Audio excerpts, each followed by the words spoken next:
Hey guys, it's Kelsey. I'm back with another scrapbooking process video. So I mentioned at the end of last month when I did my How to Kill a Kit with layout share that I didn't have a kit for this month. So we're just going to do, I think it's going to be fun because I've been doing How to Kill a Kit pretty consistently. So I have not pulled from my stash in a while. So I think it'll be fun this month, every page being from a different stash collection I haven't touched in a while. You saw this collection semi-recently. This is the wedding collection called Rustic Elegance. I believe it's from Echo Park. And I used this for the wedding page I did for Avery's baby album, along with a couple like miscellaneous extra pages for my wedding album. But it wasn't one I was wanting to use as the main collection for me. So I realized after I did the wedding page for Avery's album, in which he was in the pictures at the reception, that me and Marcus were not in the pictures.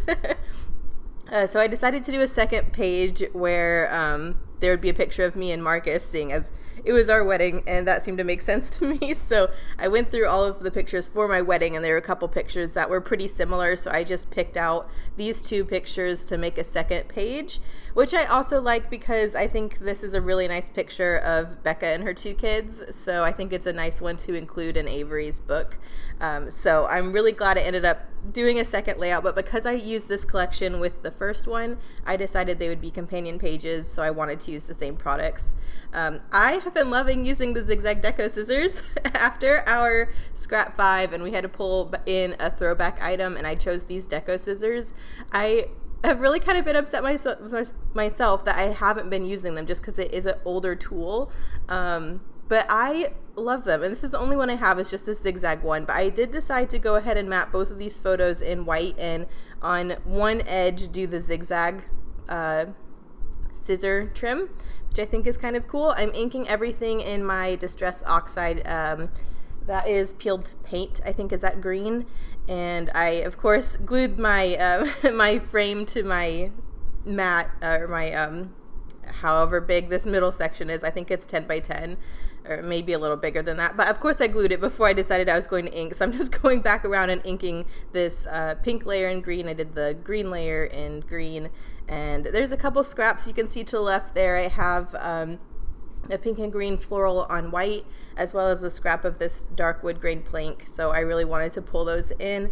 These photos were taken outside of the church we were married in before we went to the reception, and I really love the woods in the background. I love all the green, so I think pulling in that extra green and these natural elements such as the wood grain plank, although I'll use wood grain on everything, you guys already know. But I think this page, it kind of tied in the wedding with the kind of rustic natural elements of the photo, so I'm really loving that. You can kind of see how I'm deciding to layer. I'm just using these scraps kind of how they are. This green piece wasn't quite long enough. I really wanted it to stretch over the pink piece. So I did just tear it, since my 4x6 photo will cover the gap. And I also love that torn edge detail on the outer portions of that, because I think that adds another little rustic element. But yeah, I'm going to go ahead and glue this stuff down. You'll see I'm not gutting too much. I did save the center portion of that green, but I'm not going back and gutting like the pink. This collection, I don't know why I originally bought it. I knew I had wedding pictures, coming up, and I was like, oh, it's a good wedding collection. I'll have it, but it's not my favorite, so I'm really not trying to save it because I know I have some other things I'm wanting to use for wedding pictures, so I'm not really focusing on gutting these products. Part of that is because I just don't have ephemera for this collection. And I don't know why I do this. I buy the paper without any coordinating ephemera, and then I try to work with the pretty paper, and then I struggle finishing the page because I feel like I don't have enough coordinating things. So that's part of the reason. This collection's super cute, but just not having ephemera to go with it was really making me struggle, because I've been spoiled working with my kits that include coordinating embellishment. So I'm really trying to reach backwards before I used kits with coordinating embellishment to figure out how to finish out these pages. I definitely wanted to pull in these little die cuts that says Kelsey and Marcus Cherry. Those were one of the things that Lisa sent me when she was playing with her new die cutting machine. She sent me a whole bunch of goodies, and she sent me several things for the wedding, and she sent me several different versions of this Kelsey and Marcus Cherry, Mr. and Miss Cherry, that kind of thing. So I thought this one was the perfect size to go on here, and I thought it could serve as my title. And that way, you know, when I'm looking at this through the book, you see this page, so it's very clearly Marcus is my wedding in Avery's album, and then the following page is the reception. So I'm liking that. I'm going to glue it down with my Tombow Mono Multi. I do have a ton of cut-aparts in this collection that I trimmed up from one of the earlier pages, so I am planning on stacking several of those to create some kind of layery detail. But I'm not trying to create the cut apart pile that I did on the first page. So you can kind of see where I'm thinking about layering a couple things over here to the left of the 4x4, going up to the title just to fill in some of that dead space.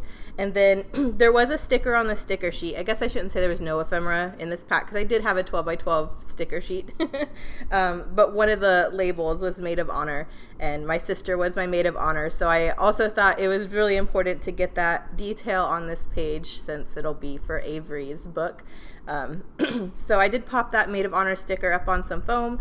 I definitely want to have some other kind of layer or cut apart behind that, so it's not just by itself over there. But I'm kind of liking this, just having two subtle kind of embellishment areas on opposite corners of the photos. While I was going through my cut aparts though for my title, I decided to go through a couple other cut apart options, some layering details. I haven't used this circle and line die cut in a while. I absolutely love these. I have some from Jennifer and some from Ronnie. I think this is Ronnie's stash right now because I think Ronnie sent me that wood grain heart as well. But yeah, I kind of decided to go in a different direction since it is wedding. I wanted to go more into the hearts. I really love how this die cut looks along this edge, but that would mean I would also want to use that die cut on the opposite side, and I didn't want it to be layered in two different directions for some reason. So I decided to go through my goodie. Ronnie sent me, she knows I love hearts, and she sent me this giant like baggie of different types of die cut hearts, and so you guys have seen these several times, but I am just going to go ahead and do like 3 little hearts up here on the side for my embellishment accent over there, and then I'm going to use my favorite little row of cutout hearts underneath the 4x4, and I love how that fills in the space. It kind of grounds that photo, it connects everything down there, and it also ties in those hearts. So I love that. I think wedding pages, I'll put hearts on everything, but it is a wedding page, so I feel like hearts are like the perfect finishing touch. So I did add those die cuts. I decided I wanted a little bit more room for those hearts, so I am just scooching this 4x4 up a smidgen so I have enough room for those hearts to kind of breathe and be seen. But I think this is coming together pretty cute. So now I kind of have where my photos are. I have my kind of not final touch, but my embellishment accent. So now I kind of need to figure out for sure what I'm doing with these clusters. So I have this branding strip here that is the same green as the frame, so I thought it would be nice to pull that in as a layer to pull some of that green from the frame into the page.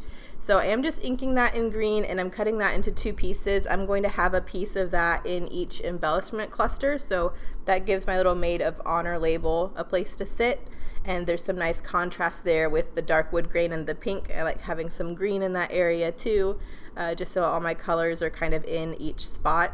And similarly, I'm going to add the other green section to the top cluster. So you'll see where I'm going to figure out the spacing for what I have there. And it was just bothering me. I really love these die cuts. The C and the H kind of go down a little lower because it's this scripty cursive font, and I think that's so pretty.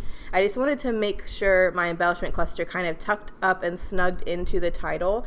So it all looked connected. So I just wanted to add this little green branding strip up under the C-E-R-R-Y,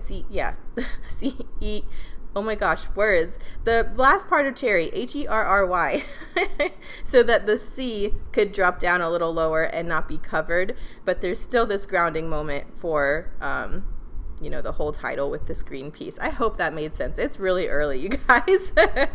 These voiceovers, I think I say that a lot in my voiceovers, but typically voiceover day is my day off, and I wake up and attempt to have coffee or tea, but of course it's sitting next to me, not drink yet, and try to do these voiceovers first thing on my day off. So usually the brain's not functioning.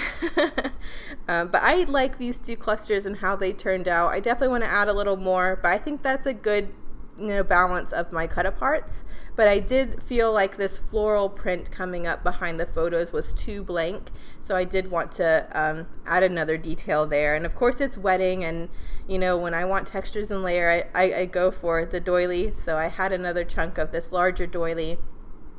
So I just tucked that in there, and I think that's really sweet as well. I love doilies for wedding pages. It's not like we had doilies at my wedding, but just that lacy white detail coordinates to me. And for my finishing touch, I really wanted to stick to those raw elements, and I still had some cork hearts from Redefine Creative next to me. And I thought this is a really good opportunity to use them up. This collection has some cork details, some cork stickers, and I had thought about pulling them in, but once I pulled in the cork hearts, I decided not to because I really like how the cork hearts stand up. And if I have to pick between a real cork embellishment or a sticker that looks like a cork, I'm gonna go for the real thing. So I'm just using the larger heart up where there's a lot of space to kind of fill, just to have some interest in the upper right hand corner. There's really nothing else up there, and a smaller heart in the two other clusters just to bring that texture and fill in some more space. And then I still felt like I wanted an additional finishing touch, so I did go into my Freckled Fawn enamel dot stash, and there is some white glittery enamel dots, so I'm just adding those to my 3 clusters as well, just to round it out. So a pretty simple page, but I'm really glad I got to kind of dig into my stash. So here's the close-ups. I wish I could say I had something linked in this description for you guys to play along with, but since I'm playing by myself this month with random things, there's nothing linked.